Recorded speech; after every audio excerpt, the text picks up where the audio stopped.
everyone. I hope you all are fine. My name is Parnika. On behalf of Sri Rama Bharati Public School online classes, I welcome you all here. So today the topic of discussion would be what is a data and what is an instruction and what are the different units of this data and instruction. So let's start. So as we studied earlier also, CPU is said to be the brain of the computer. So it is one of the most important part of the computer. CPU stands for Central Processing Unit. Once again, CPU stands for Central Processing Unit. So there are three main components of CPU. The number one is the ALU, the number two is the MU, and the third one is CU. ALU stands for Arithmetical Logical Unit, whereas MU stands for Memory Unit and CU stands for Control Unit. Now we'll see what ALU does. The full form of ALU is Arithmetical Logical Unit. This unit performs all the arithmetical calculations. All the arithmetical calculations such as addition, subtraction, multiplication and the division. Whereas the logical operations are performed by the logical unit such as greater than, less than, equal to, less than equal to, greater than equal to. So basically all the mathematical calculations are being done by the ALU. Moving forward, we have MU. MU stands for Memory Unit. So this unit stores all the data, instructions, files, programs, images, all are stored into memory unit. Either they are stored permanently or on a temporary basis. And once we recall it, it shows us the result. Now we have CU. CU stands for Control Unit. This unit controls the overall operations of the computer. It just not controls only the ALU or the MU, but also controls the other parts of the computer which is attached to the computer. But the only function is being performed by it is the control function. It does not stores anything, it does not processes the data, but just controls everything. So moving forward, as we know, the chapter which we are going to read is related to memory. So we are only emphasizing on the memory unit part. So as we have a brain and our brain stores all the information, all the data in our memory, and whenever we need, we can recollect all our memories. So this process of storing and recollecting is only possible because of the memory unit which we have in our brain. Okay, in the similar way, computer also has the capabilities to store data and information into it. And the computer has a CPU. Under CPU we have a memory unit. So in that memory unit basically does all this function of storing the data into it and recollecting once needed. Okay. Moving forward, what is data and information? Again and again I am saying we can store our data and information in the memory unit. Now we will be talking about what actually the data is. So as we go by the definition, data is an unorganized facts, figure or words, which means they are not in a proper format. They are just unorganized. Once we try to find out a result out of it, we'll not be getting a clear picture. Okay, we'll not be able to draw a correct information. So that is a data. Data is that which has all the facts and figures. Whereas information is the processed or the organized data given by the computer, which is in a very understandable language and in a very meaningful manner. So there is a difference between data and information. Data is an unorganized form, whereas information is an organized form or is in processed form.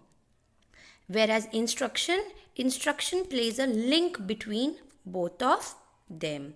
Instruction plays a link between both of them. It is just like a command a user gives. Whatever command a user gives, the data is being picked from the memory unit. It is being processed by the instructions given by the user, and the information is made available. So here it is, data are of different forms, some of which I have mentioned here: images, numbers, sounds, and any news related to the world. It can be stored into the data. So there is a process in which this works. There is an unorganized data, facts and figures, which is being processed with the help of the instructions, and an organized form of information is taken out of it. So let's understand the concept of the data, information and instruction with the help of an example. What I have done is, I have created a list of 10 students and their marks in 6 subjects. Okay, and then I have given an instruction to the computer to take out the percentage and their ranks, and the computer does the same. So here I have provided the computer with the roll number, name, marks in all the 6 subjects. And once there is a PTM, what I tells, the data is already been stored with the computer. Okay, the data of roll number, name and marks in 6 subjects is already been stored in with the computer. Now comes the time to give the results to the students. So what do I do? I give an instruction to the computer to kindly please take out that data and perform a task on it. What you have to do is, you have to add all the 6 subjects marks for each of the student, take out the percentage and their ranks in the class. So data was only the raw data, unorganized data, and instruction was being given to the computer to organize it and take out the percentage and the rank.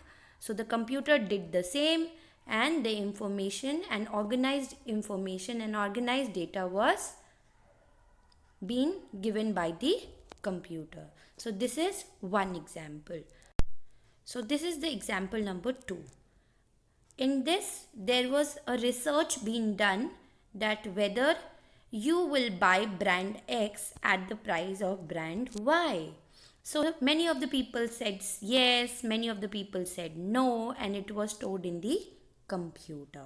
So it was a survey, it was a research being done all over India. So now once there was a instruction being given by the user to find out what is the result of this research. So all the raw data was collected from all over India and was combined together, and then the survey result was shown. So the instruction was given by the user to show the result, and the result, the information being after being processed, was shown as 75% of them said yes, while 25% of them said no. So this is how the data, instructions and information works. So now we'll talk about data storage units. There is a unit for everything. If we talk about our body has a unit, body weight has a unit. It is in kgs or grams. Similar way, if we are calculating or measuring the weight of a liquid, so it would be either in liters or milliliters. In the similar way, if we talk about computer and the data in it, it is also having a unit to measure. Okay, before that we'll talk about, there is a specific language which we people understand. Either we understand Hindi, English or any of our regional languages. In the similar way, computer also has its own language. Computer does not understand English, Hindi or any of the regional language, but computer has its own specific language. The specific language which the computer has is said to be the binary language.